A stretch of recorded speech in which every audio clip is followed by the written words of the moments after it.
উদ্দেশ্য নির্যাতিতার বিচার চাই।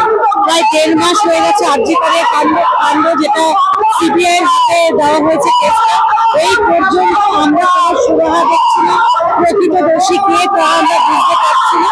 তো আমরা আজকে এই মানববন্ধন একটা শুধু আমরা দক্ষিণ জেলার সমতল নই, সারা পশ্চিম বাংলার 175 কিলোমিটার, তার সাথে আজকে আমরা এখানে 5 কিলোমিটার মানববন্ধন করছি। আমাদের একটাই প্রতিবাদ, রাস্তা নামার কারণ নির্যাতিতার বিচার চাই, যত তাড়াতাড়ি সম্ভব। সিবিআই কেন এখনো কোনো উত্তর দিতে পারছে না। তার সাথে আমরা বলি মমতা বন্দ্যোপাধ্যায়ের যে জনমুখী প্রকল্প, আজকে একটা স্লোগানকে সামনে রেখে আমরা মানববন্ধন করছি, তোমার হাত আমার হাতে, আমরা সবাই দিদির সাথে।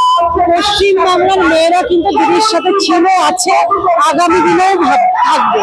কারণ যেভাবে মমতা বন্দ্যোপাধ্যায় বাংলার মেয়েদের জন্য ভেবেছেন, যেভাবে তাদের জন্য জনমুখী প্রকল্প করেছেন, তা সারা বিশ্বে কেউ করতে পারেনি।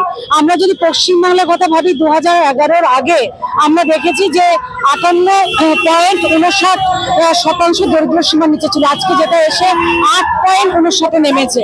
আজকে আমরা মেয়েরা ভালো আছি। বারংবার বিভিন্ন জনমুখী প্রকল্প বিশ্বের দরবারে সমাদৃত হয়েছে।